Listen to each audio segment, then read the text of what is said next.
ዛሬ ስለ ፖፖ እውነታ እንነጋገራለን። ሶስት መሰረታዊ ጥያቄዎችን እመልስላችኋለሁ። አንደኛ ፖፖ እውነት ትክክለኛ የሆነ አፕሊኬሽን ነው ወይም ስለ ፖፖ እውነታ እነግራችኋለሁ በመጀመሪያ። ሁለተኛ ደግሞ ፖፖ ምን ያህል ይከፍላል?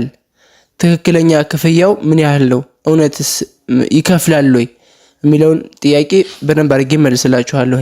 ሶስተኛው ፖፖ ከባድ ነው ወይ? መቼም ዌብሳይት ላይ ማንኛውም ሶሻል ሚዲያ ላይ የምትንቀሳቀሰው ነገር ብር ካገኘህበት ዋጋ ተከፍልበታለህና ምን ያህል ከባድ ነው የሚለውን ነገር በደንብ አድርጌ እመልስላችሁ ይሆናል። አብራችሁን ቆዩ። የመጀመሪያው ጥያቄ ፖፖ ምንድነው ዓላማው? እውነት የሆነ ሶሻል ሚዲያ ነው ወይ? ፖፖ እውነት ነው ወይ? ፖፖ ምን አይነት አፕሊኬሽን ነው የሚለውን ነገር በሰፊው የምናይ ይሆናል። መጀመሪያ ስለ ፖፖ እውነታ ስነግራችሁ የውሸታ ሙረኛ ታሪክ ነው ጭንቅላቴ ላይ የሚመጣብኝ። ምን መሰላችሁ? አሁን በጣም ሶሻል ሚዲያ ላይ ይሄ ኦንላይን ስራ የሚባለው ነገር በጣም የተበላሸ ነው። እኔ በራሴ ስንት ተሸውጃለሁኝ። ኦንላይን በቀን $100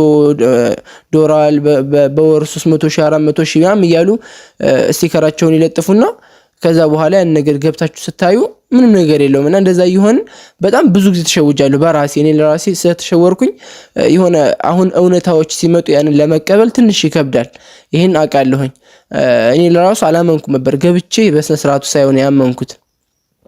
ስለዚህ እንደዚህ አይነት ደግሞ እውነታዎች ሲመጡ ግዴታ አምነን መቀበል ይኖርብናል ማለት ነው። ስለዚህ ፖፖ ትክክለኛ የሆነ ፕላትፎርም ነው።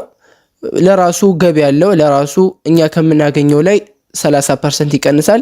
ያንን 30% ደግሞ በኋላ ላይ እንደ ሽልማትም እንደ የሆነ ነገር እያደረገ ወደኛው የሚመለስበትን ነገር ይመጣል። ምንም በፖፖ ላይ በቃ 100% እርግጠኛ ሆኜ የምነግራችሁ ነገር ምንም አይነት ዓላማ የለውም። እንደውም ስትገቡ ታዩታላችሁ። በጣም የሚገርም አድርገው ነው የሰሩት። ማለት የሆነ ክፋት፣ ዘረኝነት፣ በሃይማኖት የሆነ ነገር ማድረግ ምናምን ያ ነገር እንዳይኖር አድርገው ነው የሰሩት። ያው በደንብ ደግሞ ዲቴል ወደ ውስጥ ስገቡበት በደንብ የሚገባችሁ ይሆናል። ወደ ሁለተኛው ጥያቄ ልለፍ። ሁለተኛው ጥያቄ ፖፖ ምን ያህል ይከፍላል? ፖፖም እንደሚባልለት እንደዚህ ደህና ክፍያ ይከፍላል ወይ ለሚለው ነገር ምላሹ ምንድነው? በደንብ አድርጎ ነው የሚከፍለው። እኔ በስነ ስርዓቱ አላምን ብዬ ያው ከዚህ በፊት ነግሬያችኋለሁ። በብዙ ነገር ተሸውጃለሁኝ። እንደዚህ ኦንላይን ስራ አለ ምናምን ተብሎ ከዛ በኋላ ሊንኩን ይልኩላችኋል። ከዛ ከገባችሁ በኋላ ወፍ የለም። በቃ ብዙ ጊዜ እንደዚህ ሆኛለሁኝና ፖፖን ግን ገብቼ በስነ ስርዓቱ በጣም ብዙ ሰዎችን አወራሁኝ። ለራሴም ሞከርኩት። አንዲቱ እንደውም የኔ ኤጀንስ አለችና እኔ ከሷ ስር ነው ያለሁትና እሷን በደንብ እያወራኋት ነበር ለብዙ ሰዓትና አሁን ላይ ምን ያህል ገቢ ያለሽ ምናምን ብዬ ጠየኳት። በቃ በስነ ስርዓቱ ስልኳን እንዲህ አዙራ እንዲህ አድርጋ እያሳየችኝ ዩዝድሮ ሁላ እያደረገች አሳየችኝ። እንደዚህ ዩዝድሮ ያደረገችውን ያወጣችውን ወደ ባንክ ያስገባችውን በወር የምታገኘውን እንደዚህ እያሳየችኝ አመናችሁም አላመናችሁም በወር 360,000 ብር አካባቢ ታገኛለች። በወር በአንድ ወር 360,000 ብር ያውም መነሻው።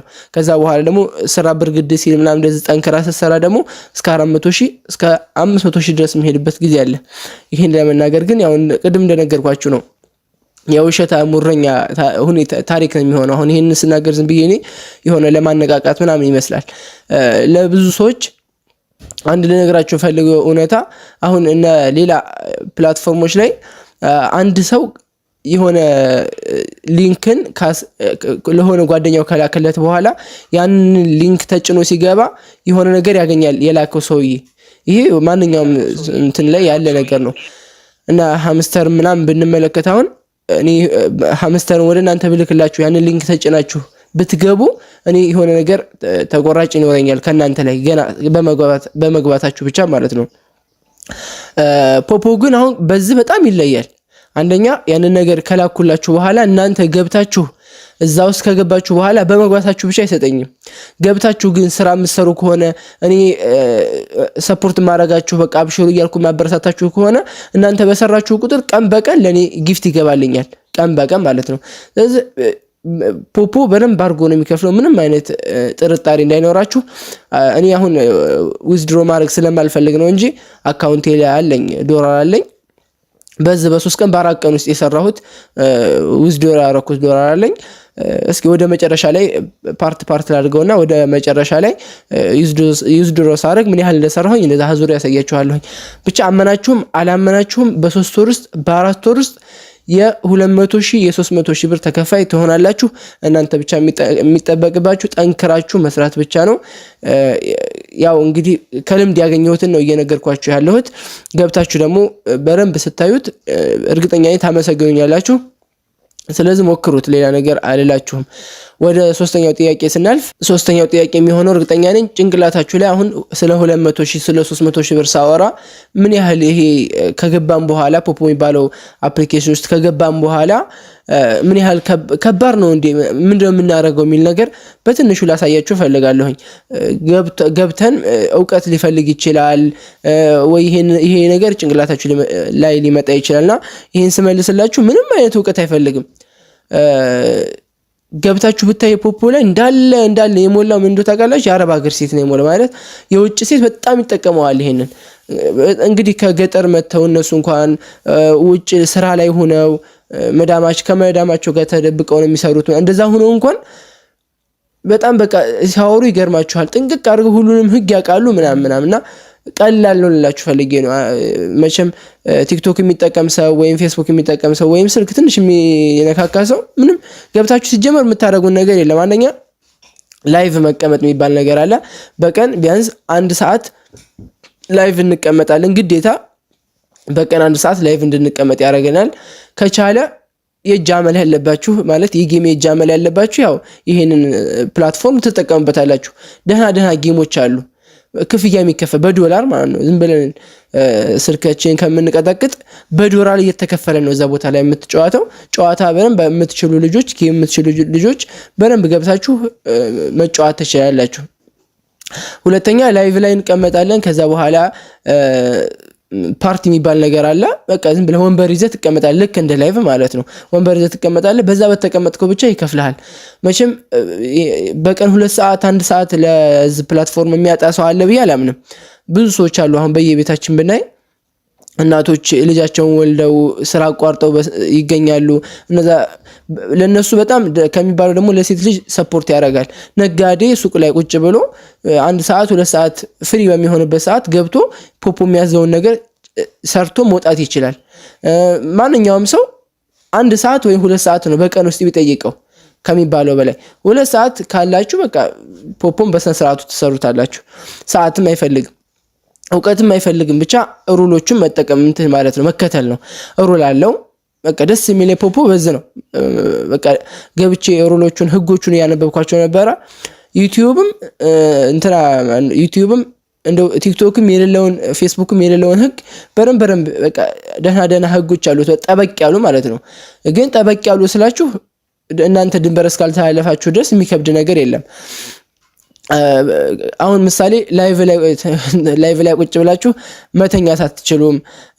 በቃ የሚገርሙ ህጎች አሉት ያውቃልና ልነግራችሁ የምፈልገው ነገር አንድና አንድ ስትከፍቱ አሁን በፓርት ያርኩ አስቀምጥላችኋለሁ። ይሄን ቪዲዮ ስትከፍቱ መጀመሪያ በቃ ፍጥን ብላችሁ ሄዳችሁ እንዳትገቡበት። መጀመሪያ ቪዲዮዎችን አይታችሁ አከፋፈት በደንብ አይታችሁ ስለ ፖፖ የሆነ ዕውቀት ኖራችሁ ከዛ በኋላ እንድከፍቱ እመክራለሁ። ለምን ይሄ የፊት አሻራ የሚባል ነገር አለ።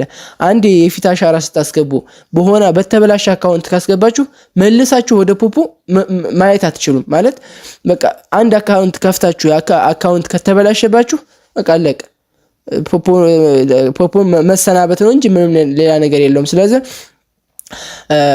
መመክራችሁ ነገር ስትከፍቱ እኔ ቪዲዮ ሰራላችኋለሁኝ ፓርት ያረኩ ቪዲዮ ሰራላችኋለሁኝ። አሁን ቀጣይ የምሰራው ቪዲዮ የሚሆነው ስላከፋፈቱ ነው የሚሆነው። ስለዚህ ስትከፍቱ ሳትፈጥኑ ቀስ ብላችሁ እያያችሁ በስነ ስርዓቱ የምትነገሩትን ነገር እያያዛችሁ ቀስ እያላችሁ ወደ አፕሊኬሽኑ እንድትቀላቀሉ እጋብዛችኋለሁኝ። ያለው እውነታ ይሄ ነው።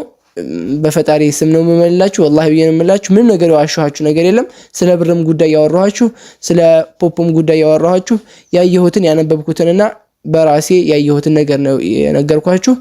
ተቀላቀሉት፣ ተወዱታላችሁ፣ እኔም ታመሰግኑኛላችሁ። መቀላቀል ለምትፈልጉ ሰዎች ከዚህ ቪዲዮ በታች ረጅም ጽሁፍ አለ። ከሱ ላይ ሞር ሚል ስትነኩት የፖፖን እንትን ያመጣላችኋል፣ ሊንኩን ያመጣላችኋል። ሊንኩን በመጫን ቀጥታ አውርዱና የሚቀጥለውን ቪዲዮ ደግሞ እያያችሁ ፓርት 2 ቪዲዮ ይሄ ፓርት 1 ነው፣ ስለ ፖፖ ምንነት የተናገርኩበት። ፓርት 2 ብዬ ደግሞ ስለ ፖፖ አከፋፈት ያስቀመጥኩላችሁን ቪዲዮ አይታችሁ ሊንኩን ተጭናችሁ ግቡና በደንብ እዩት፣ ተወዱታላችሁ ብዬ አምናለሁኝ። ታመሰግኑኛላችሁ። የምትፈልጉት ጥያቄ ምናምን ካለ ኮሜንት ላይ አስቀምጡልኝ። እንዲሁም በስልክ ደውሉልኝ። ቴሌግራም ሊንክ ይኖራል። ቴሌግራም ሊንካችን ላይ ግሩፕ አለ። በግሩፕ እየተወያየን ማድረግ ያለብን ነገር እናረጋለን። መደወል የምትፈልጉ ሰዎች በ0914 60 80 63 ደውላችሁ የፈለጋችሁትን ጥያቄ ብትጠይቁኝ ለመመለስ ዝግጁ ነኝ። ቴሌግራም ላይ በደንብ እንወያያለን። ፖፖ ያው ቤተሰብነትን ነው የሚፈጥረው።